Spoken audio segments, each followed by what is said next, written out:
Thor Ragnarok is a masterpiece. You can't convince me otherwise. Movies like Iron Man, The Winter Soldier, Infinity War, and Endgame get their due credit, but not Ragnarok. In general, no matter the entertainment value, comedy is not very appreciated, even in award shows, despite being the hardest genre to crack. Thor Ragnarok stands as a shining example of how a franchise can reinvent itself without losing its essence. It takes everything we thought we knew about the God of Thunder, flips it on its head, and delivers a film that's equal parts hilarious, heartfelt, and visually stunning. Taika Waititi's direction doesn't just breathe new life into Thor's character. It redefines how superhero films can be approached, blending humor, vibrant visuals, and deeply resonant storytelling. In this video, I'll break down why this movie is such a masterpiece. So, let's get started. From the very beginning, the film announces its unique tone. Thor, chained and dangling before Surtur, is faced with what should be an apocalyptic prophecy, the impending destruction of Asgard, also known as Ragnarok. But instead of a grim, foreboding moment, Thor's nonchalant attitude sets the stage. Thor,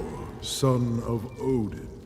Surtur, son of a bitch. He quips about spinning mid-monologue and mocks Surtur's fiery attitude. It's absurd. It's brilliant. It immediately communicates that this isn't the Thor we've seen in earlier MCU entries. Gone is the overly serious god trying to navigate Earth customs. This is Thor fully embracing his own mythological grandeur, coupled with a sharp comedic edge. This tonal shift is a testament to Taika Waititi's influence. Waititi's mastery lies in making the absurd feel natural. The humor isn't an afterthought. It's deeply woven into the narrative fabric. Thor's opening escape from Surtur's fiery lair is an adrenaline-fueled sequence. As Immigrant Song by Led Zeppelin blasts, this is action that doesn't just entertain, it exhilarates. The bold use of Led Zeppelin, a song deeply rooted in Norse mythology-inspired imagery, amplifies the scene's epic quality. It's not just an opening, it's a statement. One of Ragnarok's standout achievements is its script, which balances razor-sharp wit with genuine emotional depth. Consider Thor's relationship with Loki. Over the course of the franchise, their sibling rivalry has been a central theme, but Ragnarok elevates it. On Sakaar, when Thor confronts Loki, the dynamic is both hilarious and poignant. Never met this man in my life. He's my brother. Adopted. Thor, now wise to Loki's tricks, casually tosses objects to reveal his illusions. It's a subtle but powerful way to show Thor's growth. He's no longer the gullible brother, and yet, the scene retains its humor, a hallmark of the film's genius. It's a balancing act that makes the evolving relationship between Thor and Loki one of the film's emotional anchors. And then there's Sakaar, a world that feels like it was ripped straight from the pages of a psychedelic comic book. This chaotic, vibrant planet is ruled by the delightfully eccentric Grandmaster, played by Jeff Goldblum. Goldblum's performance is unfiltered, strange, and utterly captivating. His dry humor and offbeat mannerisms make every scene he's in unforgettable. Going back to Asgard. Asgard.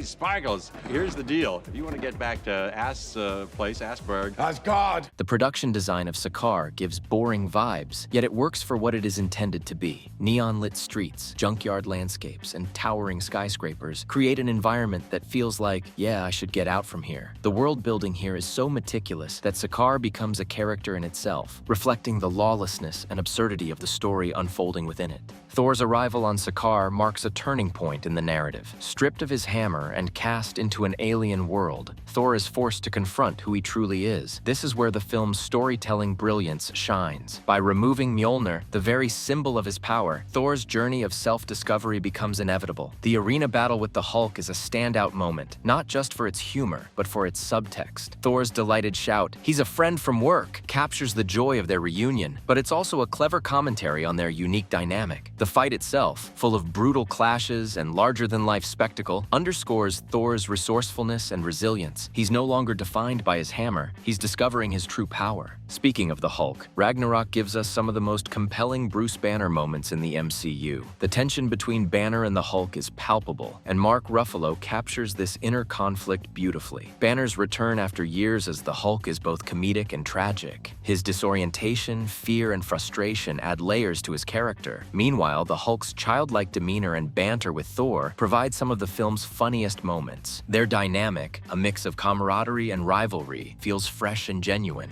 Hela, played by Cate Blanchett, is a revelation as the goddess of death. From her first scene, where she shatters Mjolnir with chilling ease, Hela commands attention. Blanchett imbues Hela with both menace and regal charisma. Her presence elevates the stakes, but what makes her truly compelling is her backstory. As Odin's firstborn, Hela represents a dark chapter of Asgard's history, a reminder of the cost of power and conquest. This exploration of legacy and family betrayal adds thematic depth to the film. Even as a villain, Hela is tragic, driven by a desire for recognition and revenge. Another standout character is Valkyrie. Her introduction, stumbling off her ship, seemingly drunk, immediately sets her apart. She's flawed, disillusioned, and utterly unapologetic. Her arc, from a reluctant ally to reclaiming her identity as an Asgardian warrior, is deeply satisfying. Valkyrie brings a fresh dynamic to the story, her no-nonsense attitude contrasting beautifully with Thor's optimism. The supporting cast shines as well. Heimdall, played by Idris Elba as a faithful warrior, gets our attention. Korg, voiced by Taika Waititi, is a scene-stealer. His deadpan humor, coupled with his optimistic outlook, provides some of the film's funniest and most endearing moments. Even characters like Scourge, caught between loyalty and survival, add complexity to the narrative. Visually, Ragnarok is a marvel.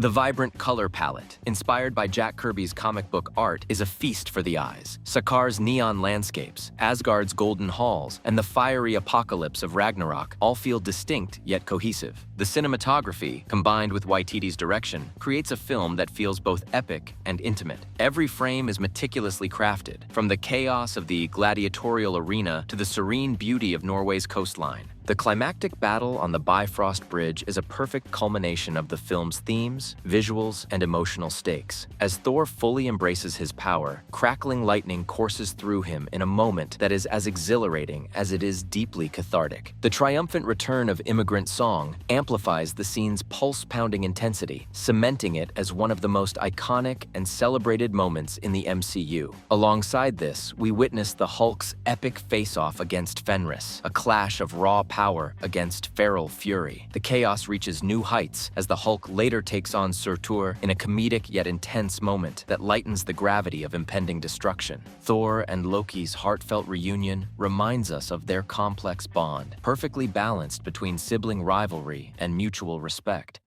You're late. You're missing an eye.